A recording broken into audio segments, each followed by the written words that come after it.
Commander Han stepped through the broken doorway of what was once the most powerful place in the galaxy. The Veil Nexus stretched out before him like a metal city floating in space. Massive towers twisted upward into darkness. Strange lights flickered on and off in patterns that hurt his eyes to watch. "Stay close," Han said to his team. His voice echoed in the empty halls. "We don't know what's still working in here." Behind him walked 12 other humans. They were all that remained of Earth's great expedition to find the missing Curators. 3 years ago, these mysterious aliens had ruled over thousands of star systems. Then one day they simply vanished.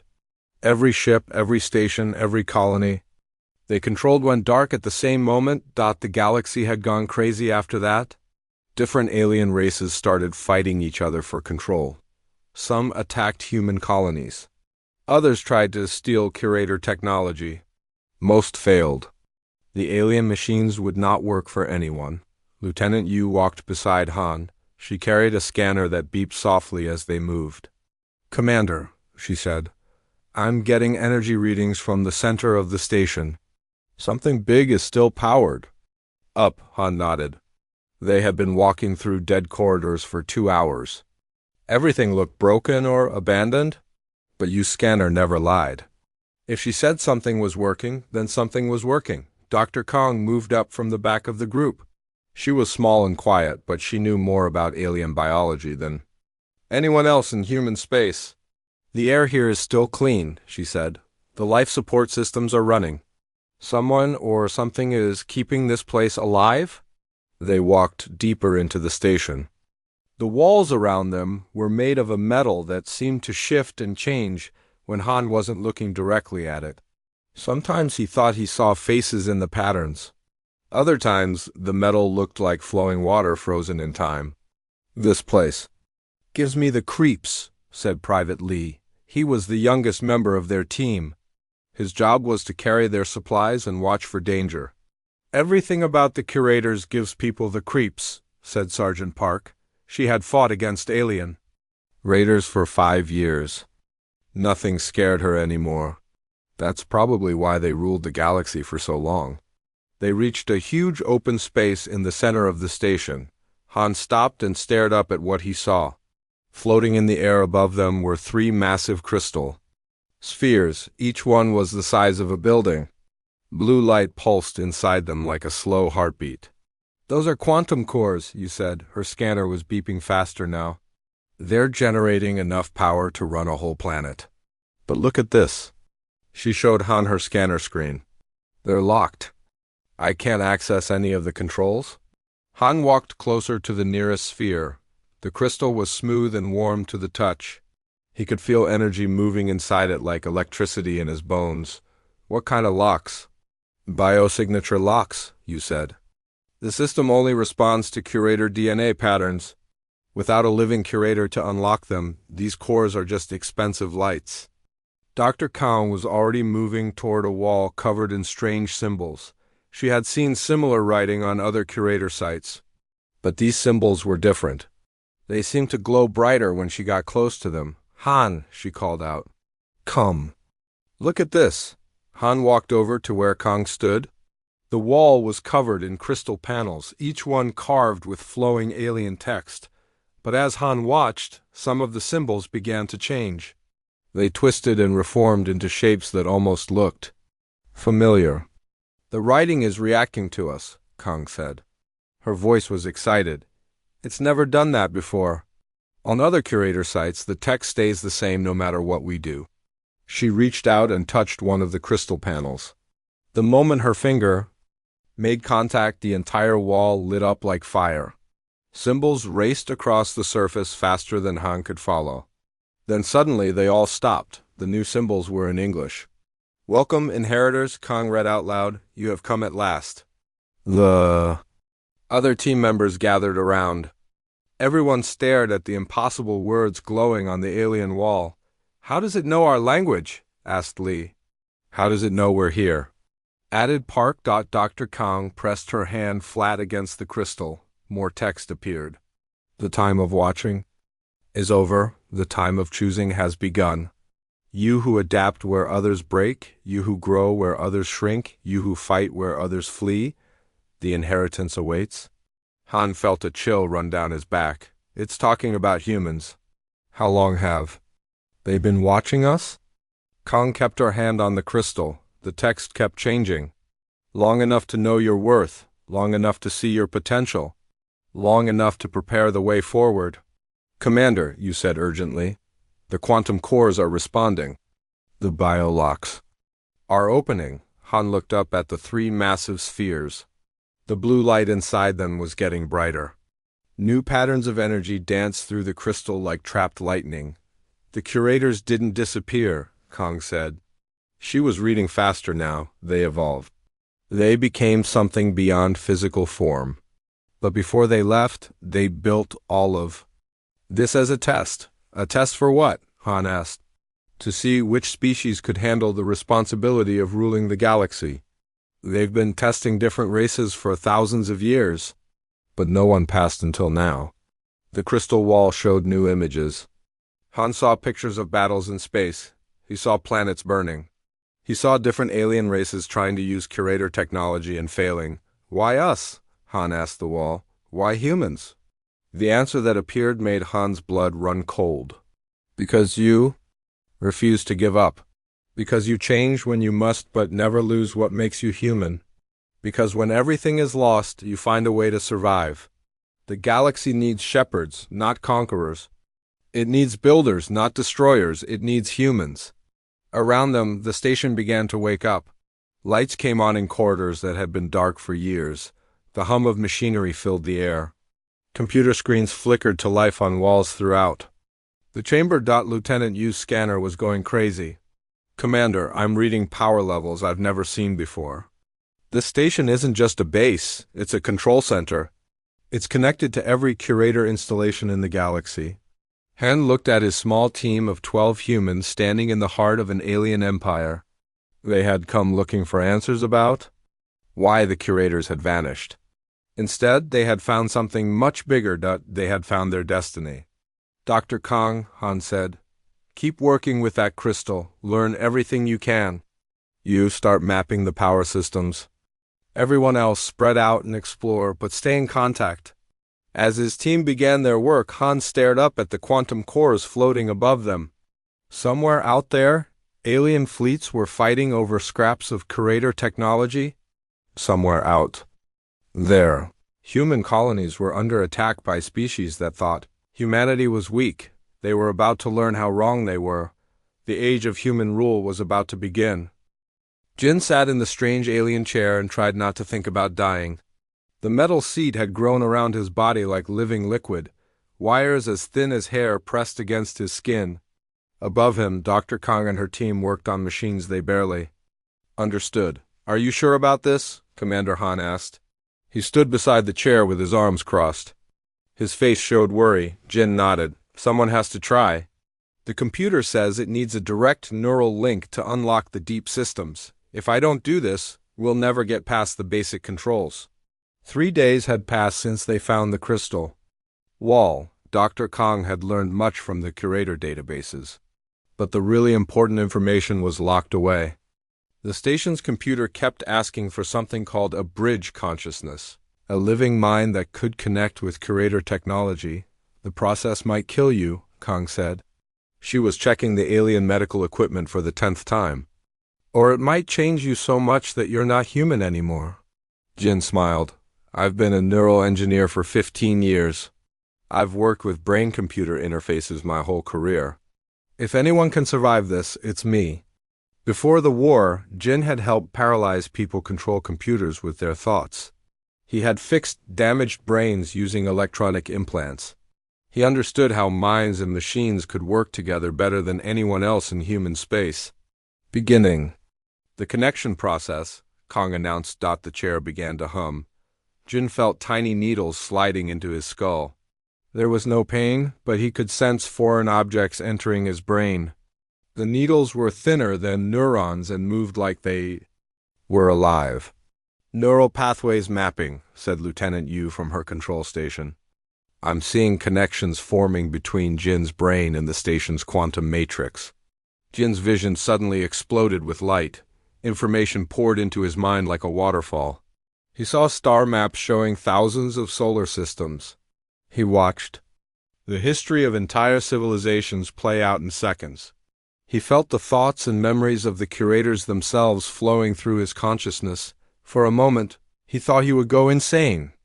The amount of information was too much for any human mind to handle. But then something changed. His brain began to adapt. New neural pathways formed at impossible speed.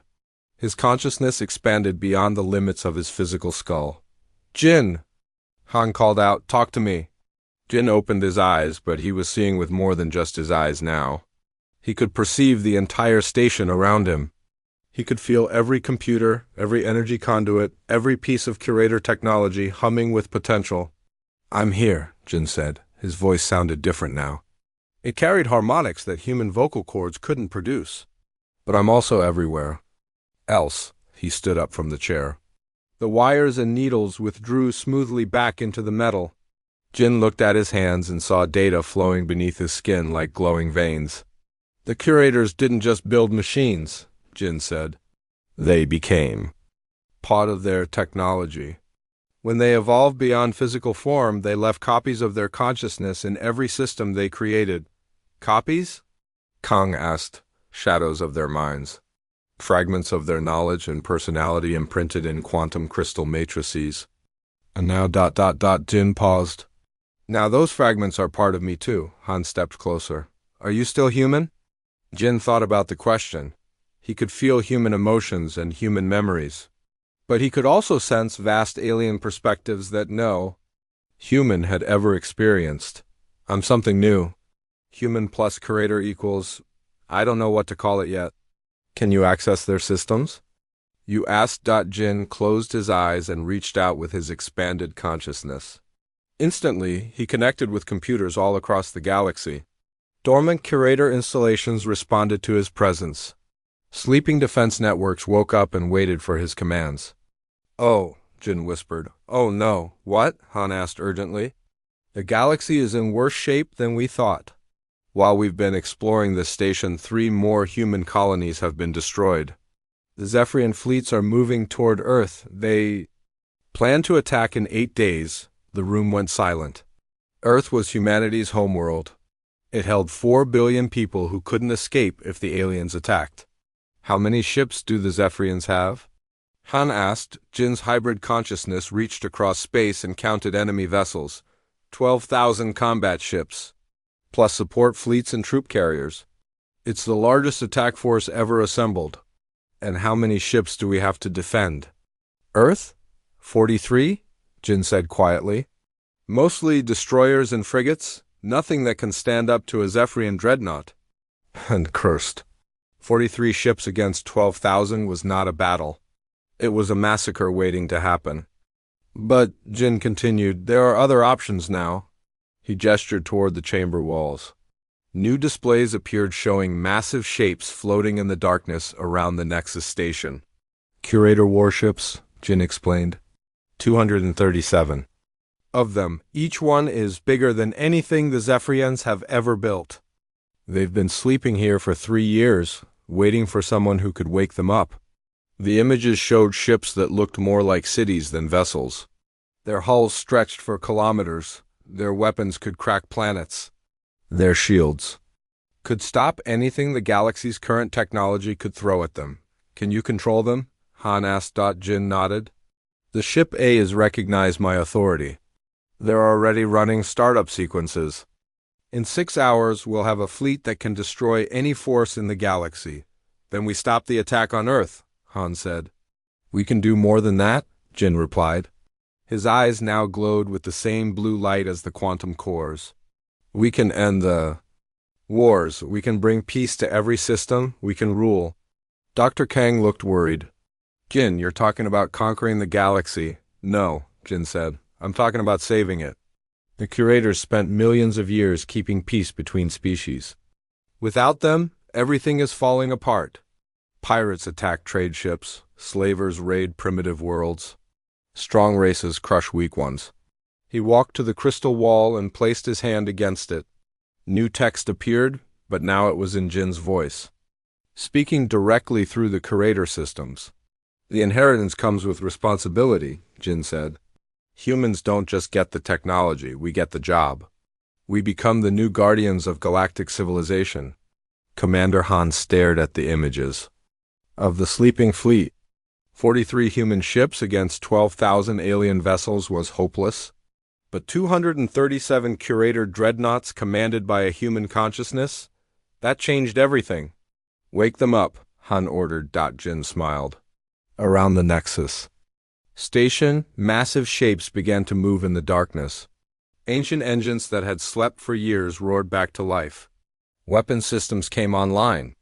Shields activated. The most powerful fleet in galactic history was waking up. And for the first time in 3 years, humanity was not the prey. They were about to become the hunters. Commander Han stood on the bridge of the Eternal Vigilance and tried not to feel overwhelmed. The ship's command center was larger than most cities. Holographic displays showed star maps spanning entire galaxy arms. The captain's chair was built for beings twice as tall as humans, but Han had learned to make it work. Status report, he called out. Lieutenant Rhee looked up from her station. She had been studying Curator technology for 6 days straight. Dark circles under her eyes showed how little sleep she'd gotten. All primary systems are online, Commander. The reality engines are stable. Weapons are charged and ready. Reality engines? Han asked. That's what Dr. Bio calls them, Rhee explained. The Curator ships don't just move through space. They can bend space around them, fold it, twist it, make. A journey of 10 years happened in 10 minutes, Han nodded. In the past week, he had learned that everything humans thought they knew about physics was wrong. Curator technology worked on principles that human science couldn't explain yet. Incoming message from Jin, reported Sergeant Yoon from the communications station. Jin's face appeared on the main screen. But it wasn't just Jin anymore. His features kept shifting slightly, as if other faces were trying to appear through his skin. When he spoke, his voice carried echoes of alien thoughts. The fleet is ready, Jin announced. 237 ships under human command. The Zephyrian attack force will reach Earth in 4 days. Should we intercept them? Han considered the question. The smart military move would be to attack the Zephyrians before they reached human space. But Han was thinking bigger than just one battle. No, he said. Let them come to Earth, let them see what they're really attacking. Jin's expression showed confusion. Commander, if we wait, they might damage Earth's orbital stations. Civilians could die. The Zephyrians have been planning this attack for months, Han said. They've told every species in the galaxy that humans are weak, that we're easy to conquer. If we defeat them quietly in deep space, other aliens will think we just got lucky. He stood up from the captain's chair and walked to the main display. It showed the positions of every Curator ship in the fleet. Each one was a masterpiece of technology that could fight entire enemy fleets alone. But if we let them come to Earth, Han continued, if we let them see our home world and think they're about to win, then we destroy them where everyone can. Watch. The whole galaxy will learn that humans are not victims anymore. Lieutenant Rhee looked up from her station.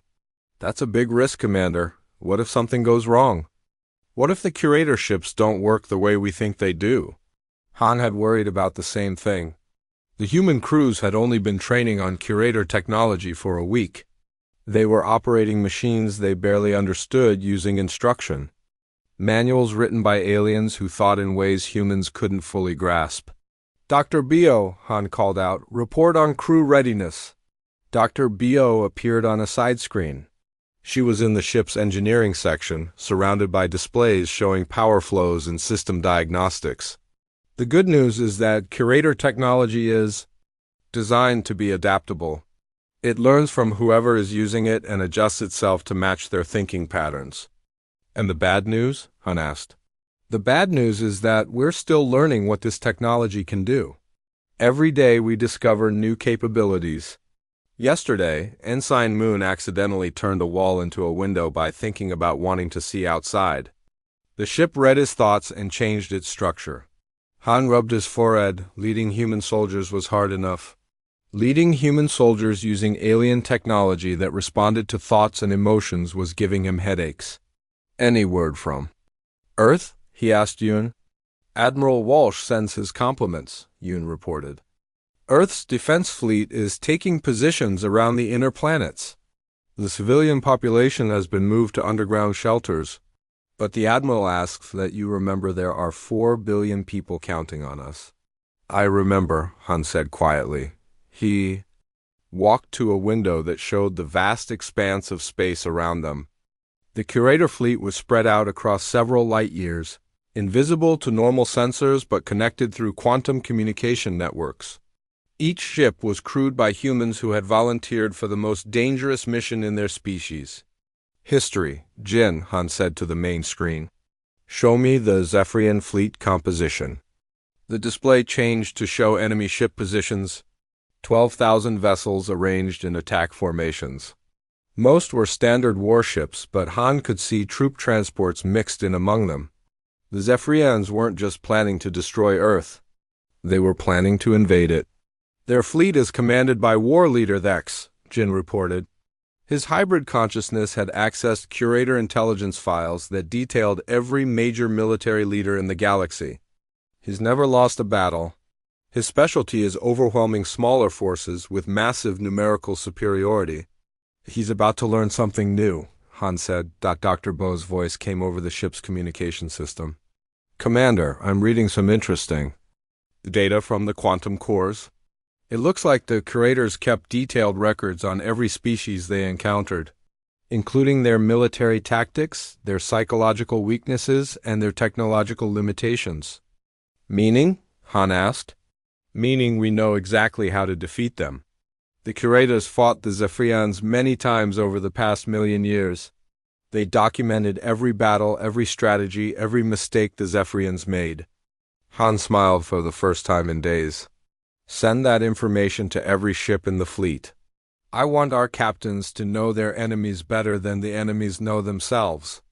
Already done, Commander, Jin said from the main screen. The knowledge is being downloaded directly into each crew's neural interfaces. By tomorrow, every human in the fleet will have the tactical experience of 1,000,000 years of warfare. Lieutenant Rhee looked up from her station again. Commander, I'm getting energy. Readings from the Zephyrian fleet. They're charging their jump drives. Estimated arrival at Earth in 72 hours. Perfect, Han said. Signal the fleet. All ships are to jump to Earth and take defensive positions. But keep the stealth systems active. I want the Zephyrians to think they're only facing our old ships. Sir, Rhee asked, what happens if the Zephyrians surrender when they see our real strength? Han thought about that. The smart thing would be to accept a surrender and avoid a battle entirely. But Han knew that other alien races were watching this confrontation. If humans showed mercy to their first major enemy, it might be seen as weakness. They won't surrender, Han said. Zephyrians don't retreat from battles they think they can win. And they think 12,000 ships can beat 43 human vessels. But sir, they'll see our real fleet eventually. Yes, Han agreed. But by then, it will be too late for them to escape.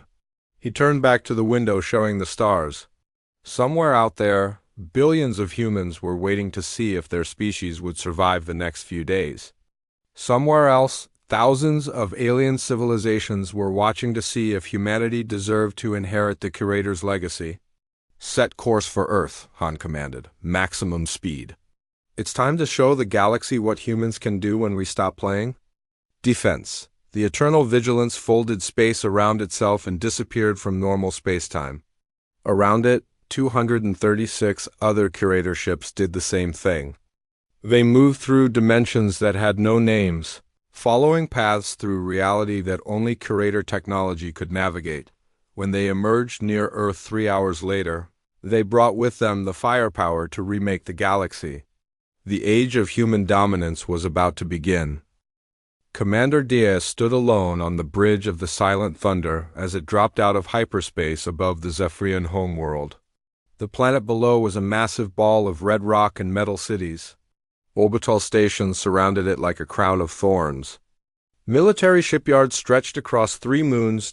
It was the heart of an empire that had conquered 50 star systems. Now it was about to meet humanity's iron decree.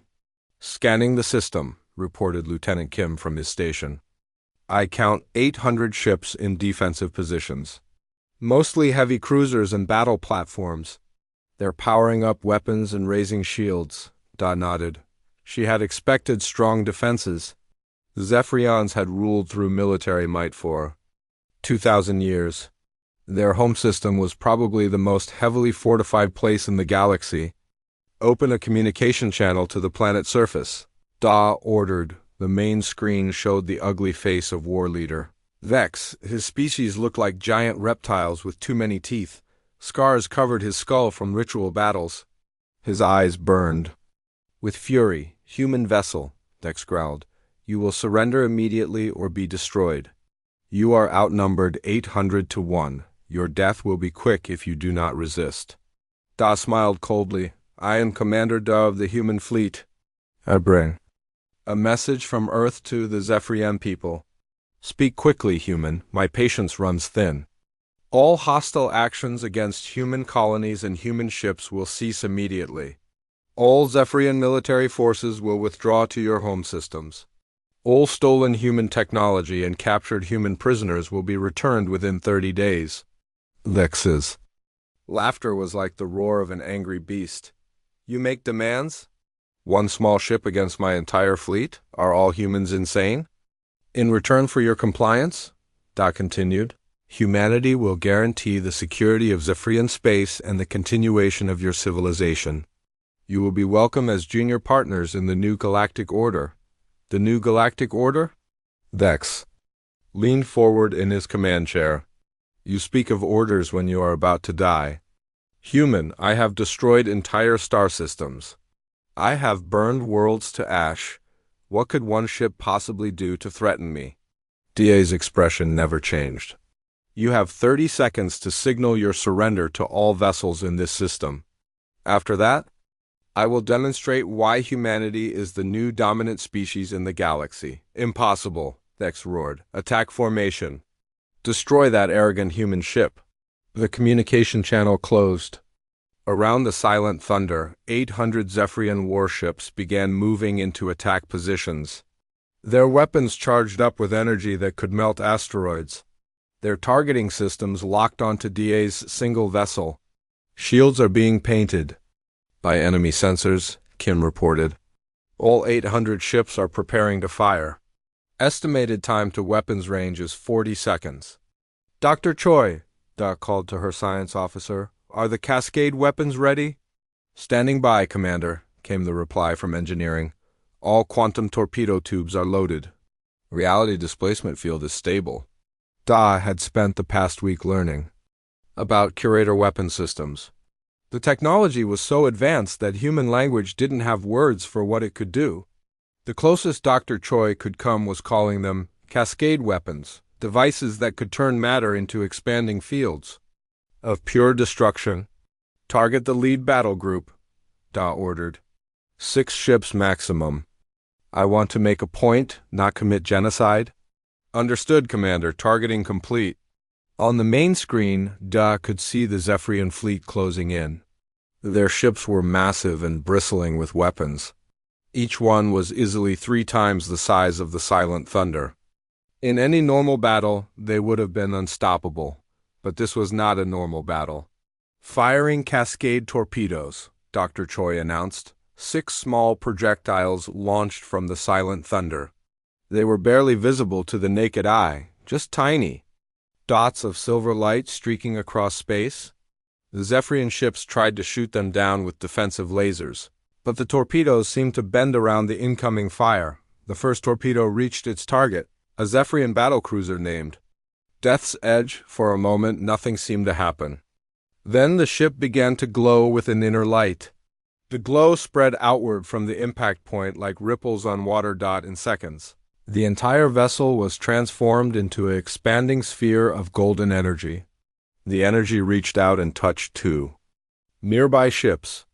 They immediately began glowing and transforming as well. What is happening? Lieutenant Kim whispered. The cascade effect, Dr. Troy explained over the communication system. The torpedoes don't just destroy matter. They convert it into a different form of energy that can spread to nearby objects. Each infected ship becomes a weapon that can affect other ships. Within minutes, all 6 targeted vessels had become spheres of energy. The light was so bright that it could be seen from the planet's surface. 800 ships had become 794 ships in less time than it took to speak a prayer. The Zephyrian fleet stopped moving. Their attack formation broke apart as ship captains suddenly realized they were facing something beyond their understanding. "Open the channel again," ordered War Leader Thex appeared on screen. His face was pale and his eyes were wide with shock. What did you do? Those ships just disappeared. I removed them from existence, Da said simply. Cleanly. Completely. No survivors, no debris, no trace they ever existed except for the energy patterns they've become. That's impossible. No weapon can do that. Curator weapons can do that, and now human weapons can do that. This is the technology that ruled the galaxy for 1,000,000 years.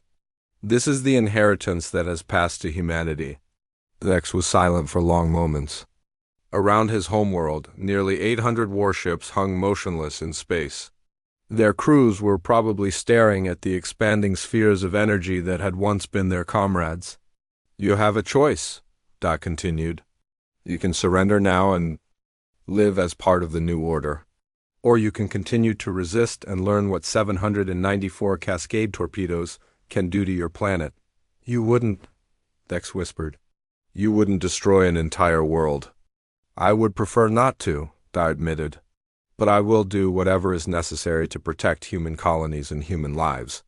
Your people have killed millions of humans over the past 3 years. That ends today. She gestured to Lieutenant Kim, who began preparing targeting solutions for the planetary defense stations. 30 seconds, War Leader, your choice. Vex looked around his command center. Da could see other Zephyrian officers watching their leader with fearful eyes. They had spent their lives believing their fleet was invincible. Now they had watched 6 ships vanish like they had never existed. Vex began. Then he stopped and straightened his shoulders. I cannot surrender. My people would never forgive such cowardice. We die with honor or we do not die at all. Da sighed. She had hoped for surrender, but she wasn't surprised. By refusal, the Zephyrians were a warrior culture. They would rather die fighting than live in submission? Then you have chosen death, Da said. Dr. Troy, target all remaining ships. Full cascade barrage. Commander, wait. Thex called out. My people, the civilians on the planet. They had no part in the attacks on your colonies? Your civilians supported those attacks, Da replied. Your entire culture celebrates the conquest of weaker species. But you are correct that they deserve a chance to live. She paused and looked directly into Thex's eyes. Surrender your fleet and your military command to human authority. Accept occupation of your key systems for 1 year while we establish new governments. Do this and your people live. Refuse and I will demonstrate what Cascade weapons can. Due to planets, this time Thex's hesitation was longer. Da could see him weighing his options. Death with honor versus life under human rule. Finally he spoke. I surrender my fleet to human authority. My ships will power down their weapons and lower their shields. Wise choice, Da said. You will be treated with the respect due to a defeated enemy who chose wisdom over pride. Around the planet, nearly 800 warships began shutting down their weapon systems. Their shields flickered and died. Their crews waited to see what humanity would do with its victory. Dr. Choi, Da ordered, send a message to the fleet. Full surrender accepted. Begin occupation protocols. As her ship moved toward the planet, Da thought about what they had accomplished. 1 human vessel had defeated an empire that had terrorized the galaxy for centuries. Word of this victory would spread to every star system within weeks. The galaxy was learning that humanity was no longer prey. They were the predators now, and their teeth were sharper than anyone had imagined. Admiral Na stood in the observation deck of the New Dawn and watched dead worlds come back to life. Below her, the planet Harmony was transforming before her eyes. Where yesterday there had been nothing but ash and radioactive craters, today, green forests were growing. Rivers ran clean and blue across land that had been poisoned for 3 years. Terraforming completion at 92%, reported Captain Song from the engineering station. Atmospheric processes are adding oxygen. At optimal rates, soil regeneration is ahead of schedule. Na nodded and made notes on her tablet. Harmony had been one of humanity's first colonies outside the solar system. 5 million people had lived here before the Corvin raiders destroyed it. Now it would be home again to humans who had spent years as refugees. Status on the colonist. Ships? Na asked. The Hope's return and second chance are in orbit and ready to begin landing operations, Song replied.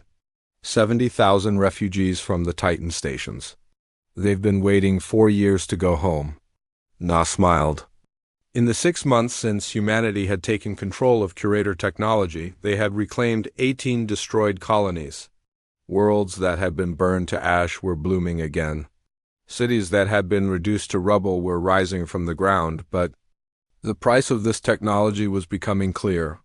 Admiral, called Lieutenant Quan from the communications station. Commander Han is requesting a priority conference call. He says it's about the archives. Na's smile faded. For weeks, Han had been exploring the deepest levels of the Curator databases. What he was finding there was disturbing the human leadership. Put him through on the secure channel, Na ordered. Han's face appeared on the main screen. He looked tired and worried. Behind him, Na could see the crystal walls of the Veil Nexus pulsing with alien text. Admiral, Han said without greeting. I've found something in the core archives that you need to see. It's about Earth, about human history. What kind of information? Na asked. The Curators didn't just watch humanity develop. They guided it. Every major event in human history, the discovery of fire, the development of agriculture, the Industrial Revolution, even the space program, all of it was influenced by Curator intervention. Na felt a chill run down her spine. Are you saying they controlled us? Not controlled, guided, nudged. They would arrange for certain humans to have specific ideas at specific times. They would cause accidents that led to discoveries. They would influence weather patterns to force human migration to better locations. The screen changed to show a timeline of human history. Red markers appeared at crucial points: the development of writing, the rise of cities, the invention of computers. Each marker was tagged with Curator intervention data. Look at this, Han continued. Every time humanity was about to destroy itself, the Curators would intervene. They prevented nuclear war in 1962. They guided the development of clean energy. In 2045, they even influenced the genetic mutation that gave humans better space adaptation. Na stared at the data in shock. How long has this been going on? 2 million years, since humans first started using tools. The Curators have been shaping human evolution since before we were truly human. On the planet below, the terraforming continued. Forests grew in fast-forward motion. Oceans filled with clean water. Cities began rising from the fertile soil. But now Na saw it all differently. How much of human achievement was really human? How much was Curator manipulation? There's more, Han said grimly. The wars that humanity fought, the conflicts that made us strong and adaptable, most of those were Curator-influenced too. They would arrange for resources to become scarce in certain regions. They would cause natural disasters that forced different human groups into conflict. Why? Na asked. Why would they do that? To create the perfect inheritor species? They needed a race that was adaptable, innovative, resilient, and capable of making hard decisions. So they spent 2 million years breeding those traits into humanity through controlled adversity. Lieutenant Quan looked up from her station. Admiral, are you saying that humans are artificial, that we're some kind of Curator creation? No, Han replied. We're still human. Our emotions, our creativity, our capacity for love and sacrifice, That's all genuinely ours. But our development as a species was died. Na walked to the window overlooking the reborn planet. Millions of humans would soon live here again, building new lives and cities powered by technology they barely understood. Children would grow up thinking their parents were heroes who had reclaimed their heritage through strength and courage. Were they heroes? Or were they just following a script written by aliens before their ancestors had even learned to speak? Han, she said, who else knows about this? Just the senior staff here at the Nexus. Jin already knew his hybrid consciousness gives him access to curator memories. Dr. Kang figured it out when she found the biological intervention records. And what does Jin think about all this? The screen split to show Jin's transformed face alongside Han's. Jin's features were more alien now than they had been a month ago. His eyes glowed with inner light and his skin showed faint patterns like circuit traces. I think it doesn't matter, Jin said. His voice carried harmonics that made Na's teeth ache. Human achievements are still human achievements, even if they were encouraged by outside forces. A parent guides a child's development, but the child is still responsible for what they choose to do with their life. Easy words from someone who's half alien now, Na muttered. Admiral, Han interrupted, there's something else. The curator records show intervention in other species too. They tried this same approach with 12 different races over the past million years. What happened to the others? They failed the tests. When given power, they use it to conquer and destroy rather than to protect and nurture. The curators had to remove them from the galactic stage. Na understood the implication. And if humanity fails the test? There are safeguards, Jin admitted, built into every piece of curator technology we've inherited. If humans prove unworthy, if we become a threat to galactic stability, the technology will shut down, all of it, instantly. Leaving us defenseless against our enemies, Na said. Leaving the galaxy safe from us, Jin corrected. Na looked around the bridge at her human crew. They were good people doing their best to help their species survive and thrive. But now she wondered, were they acting on their own free will, or were they still following patterns programmed into them by alien manipulation? Admiral, Captain Song called out, the colonist ships are requesting permission to begin landing. The refugees are eager to start their new lives. Na watched the ships beginning their descent toward the reborn world. Thousands of humans who had lost everything were about to get a second chance. Whatever the truth about their species' development, those people deserved hope. Permission granted, Na said. Begin landing operations. As the first shuttles touched down on Harmony's new green forests, Na made a decision. The truth about curator manipulation would remain classified for now. Humanity had enough challenges learning to rule the galaxy, without questioning whether they deserved their inheritance, but she would watch carefully for signs that humans were failing their test. Because if they did fail, the consequences would be more terrible than any enemy fleet could deliver, the technology that had made them. Galactic rulers could also be their extinction. Commander Han stood at the edge of everything and watched the void between galaxies tear itself apart. The eternal vigilance hung motionless in space near the galactic core, surrounded by the entire human fleet. 237 Curator ships waited in perfect formation while reality itself writhed around them. Energy readings are off the scale, reported Dr. Kong from her science station. Whatever's coming through that rift, it's bigger than anything we've ever encountered. Through the main view screen, Han could see space folding in impossible ways. Stars bent their light into spirals. Gravity waves rippled outward like stones, dropped in water, and something vast was emerging from the space between realities. Jin, Han called out, what are your hybrid senses telling you? Jin's transformed face appeared on a side monitor. His features had become more alien over the past months, but his voice still carried traces of humanity. They're called the Void Dancers, the Curators' creators. They exist in the spaces between atoms, in the gaps between thoughts. They've been watching us since we inherited the technology. And now they're here because ... because we've been too successful too quickly. Human expansion across the galaxy has been unprecedented. In 8 months, we've brought peace to 6,000 star systems. We've ended wars that have raged for centuries. We've unified species that have hated each other for millennia. Han frowned. That sounds like success to me. To us, yes. But to beings who think in cosmic timescales, rapid change is dangerous. They're here to evaluate whether humanity deserves to keep the Curator inheritance. The rift in space suddenly stabilized. Through it came shapes that hurt to look at.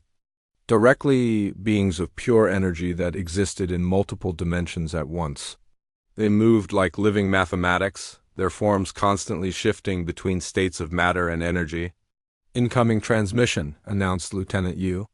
It's coming from everywhere at once. The signal is being broadcast directly into our brains. Han felt words forming in his mind without passing through his ears. The voice was ancient beyond measure, older than stars, older than matter itself. Young inheritors. You who call yourselves human, you have claimed the legacy of those we created. Now you must prove your worthiness to keep it. I am Commander Han of Earth, Han replied aloud, hoping the beings could hear him. We claim the Curator inheritance by right of succession.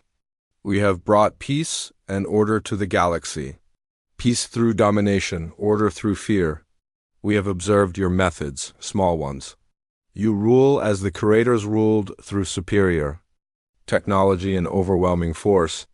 We rule through justice, Han protested. We protect the weak from the strong.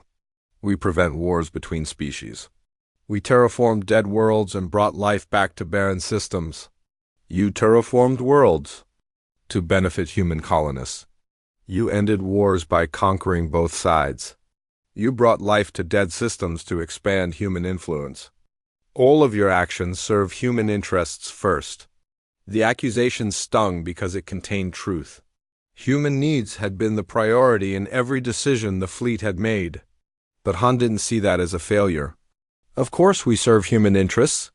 Han said, we're human. But our interests include galactic stability and peace. We benefit when other species prosper. The Void Dancers shifted their forms, becoming more geometric, more abstract. When they spoke again, their words carried the weight of judgment. The 12 species who came before you spoke similar words, each believed their dominance would benefit all. Each was proven wrong. Each was removed from power before they could cause irreparable damage to the cosmic order. We're not like them, Han insisted. Prove it. The space around the human fleet suddenly changed.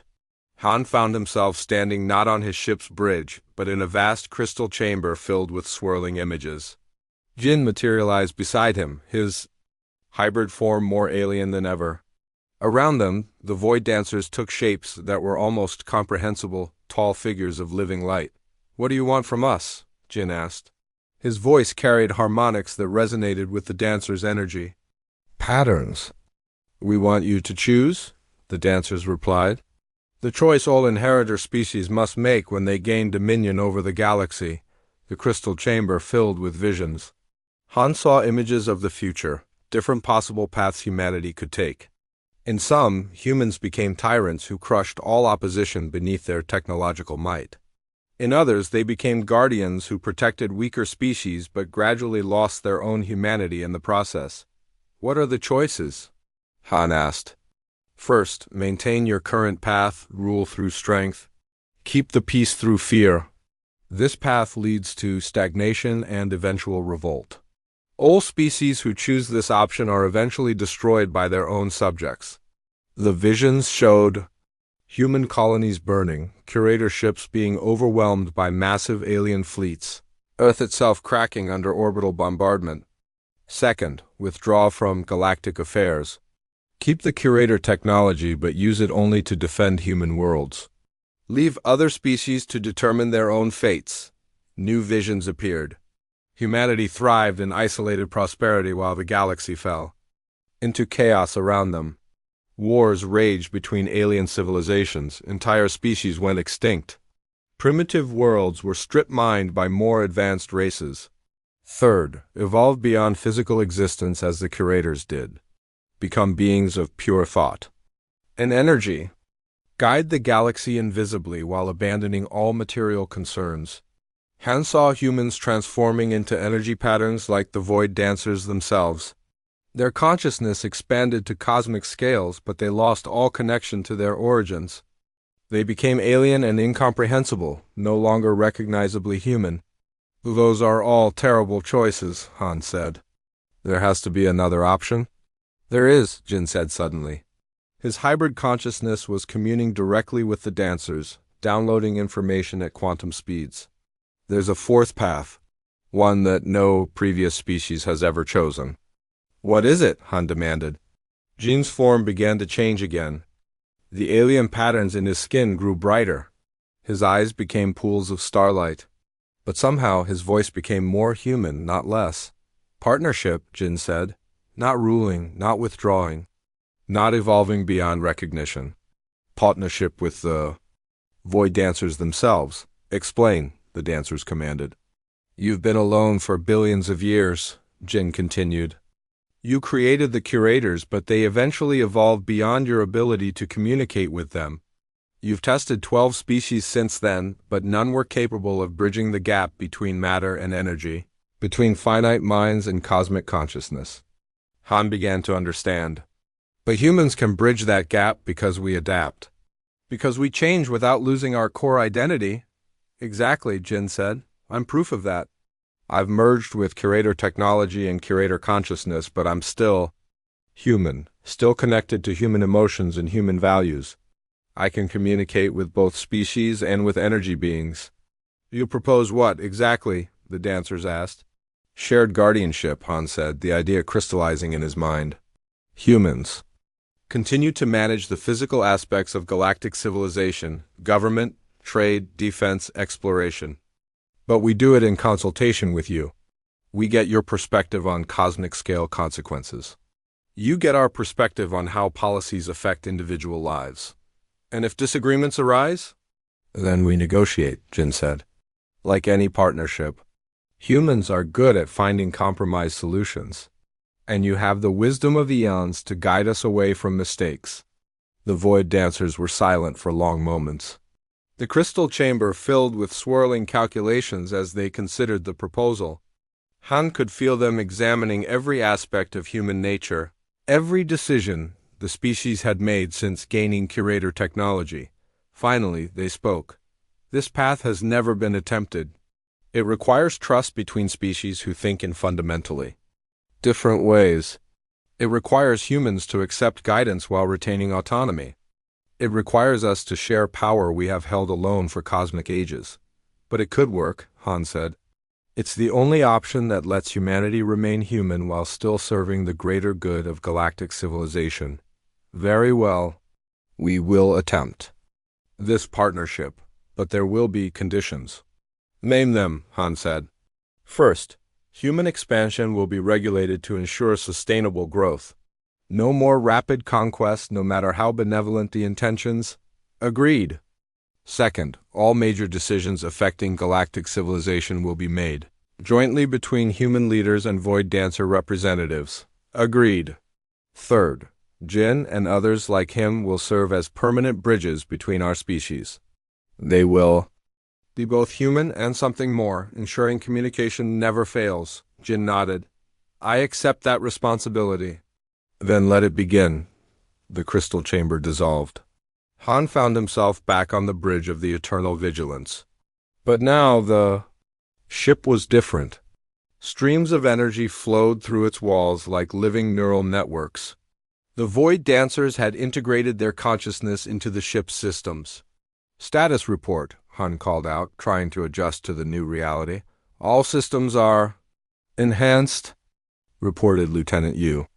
I'm reading capabilities I didn't know existed. The ship's computer is now connected to cosmic scale databases. We have access to information about the entire observable universe. And the fleet? Han asked. All ships report similar upgrades. The Void Dancers have integrated with our technology. We're no longer just using Curator systems. We're using hybrid human Curator Void Dancer technology. Han looked around his transformed bridge. His crew was the same. but they were connected now to something vast and ancient. They had retained their humanity, but they had gained perspective beyond anything any species had ever achieved. "Open a channel to the galaxy," Han ordered. "All frequencies, all networks, all species." When the connection was established, Han spoke to trillions of beings across thousands of star systems. "This is Commander Han of the human fleet. Today marks the beginning of a new age for galactic civilization. Humanity has accepted partnership with the cosmic powers that guide universal development. Together we will ensure peace, prosperity, and progress for all species." He paused and looked at the energy streams flowing through his ship. "The age of human rule is over. The age of cooperative guardianship has begun. Together, we will build a galaxy where every species can thrive according to their nature while contributing to the greater good of all." As the message spread across the galaxy, Han felt the weight of ultimate responsibility settling on his shoulders. Humanity had risen from near extinction to cosmic partnership in less than a year. They had learned to rule with wisdom rather than strength. Now they would learn to guide with humility rather than arrogance. The crown of stars was theirs to wear, but they would share its weight with beings older than imagination. The galaxy was in good hands. Multiple pairs of hands working together toward a future none of them could build alone. Humanity had come home to its destiny among the stars.